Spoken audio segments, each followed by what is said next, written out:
Welcome to Board Game Empire. Today we're going to do a review of PinPoint. Now it's 2 to 8 players plus, meaning that you can play with a lot more than 8 players. It's ages 14 plus, but you can play with, like our son's 12. He had no issues pretty much playing 30 minutes plus. Or 30 minutes. It all depends on the player count.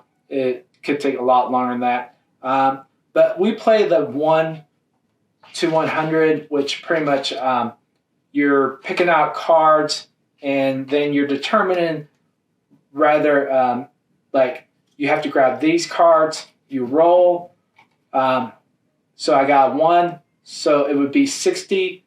So you common to rare, and you would try to distinguish a word that gives it at 60%. And so I would say like Spawn, rare, comic book, because it's still obtainable, but yet rare. And anyone who knows comic books knows that that's a very rare comic book. And so, but it's not like impossible to obtain because there's plenty of those out there still. If there's other like pretty much Frank Thomas or King Griffey Jr. rookie card, or just there's many different things that you could do.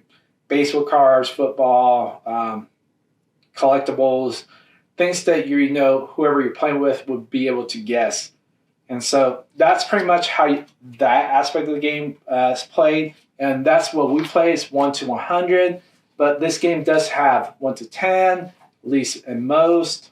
And the way each one is 1 to 100 is competitive or cooperative, recommended for all ages. 1 to 10 is competitive teams, recommended for even number of players.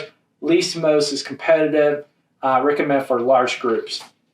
And so we play with me, my wife, and my son. We have a blast playing this.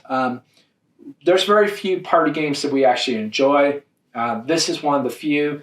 It was quite good. We had a lot of laughs if you watched the playthrough. So we're just going to jump right into the review. For the rules, I'll give it 5 out of 5. Great rule book. Explains everything. And each game actually has its own rule book. It has the setup, how to pick a comparison recommendations, summary. You have gameplay. You have your phases of play, select a question, right answer, and it gives you detail. It has illustrations, how you score, examples. It has round end, game end. Just covers every aspect of the game with illustrations and great, just words are very well, easy to understand. So 5 out of 5. So component quality, I would give 5 out of 5. These are really thick cards, great quality cards. They're going to last a long time. You can write on them, which you will be writing on them with the markers. Also, the little player board, you'll be able to write on it and then erase it. The dice is nice. Just 5 out of 5 component quality. Experience, I would give it a 5 out of 5. Very pleasantly surprised. Like I said, we normally don't like party games. Not that there's just not that many that are really entertaining. And so this one actually is. And we had a great time. We laughed a lot. It does bring that element of a party game where you're actually going to be laughing. It doesn't take itself too serious. So 5 out of 5 in the experience. Mechanics, I would give it like a 4 out of 5 because it's a party game. And there's very few mechanics to it. You're just riding, but it does flow very well. Very little downtime. So unless you're kind of conflicted on what word to use, or if you don't have an idea, then the downtime, of course, just takes a little longer than the normal. And also, it's very easy to set up. So mechanics, 5 out of 5. Replayability, I I would give like a 5 out of 5, or depending on which mode you're going to want to play.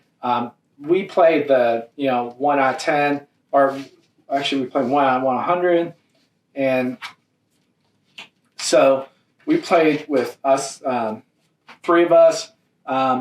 And so if you have 3 people, this is a great game. Very competitive.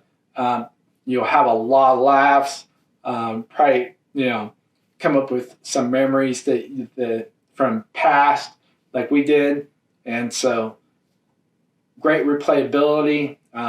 Very little downtime. Overall total, I would get it like a 4 out of 5, 8 out of 10. Just simply because there's certain times where you're going to play party games, certain times you're not. Like I can see this being played a lot, especially throughout the years. And we're definitely keeping our collection. But it's just we are more of a strategic family. We like take-that games, party games we enjoy, but they don't get to tables often as we wish, just because during pandemic and we're kind of at homebodies. So 4 out of 5, 8 out of 10. If you like this video, please like and subscribe. I'm going to have a link where to buy the game. My social media is down below, and we'll see you in the next video.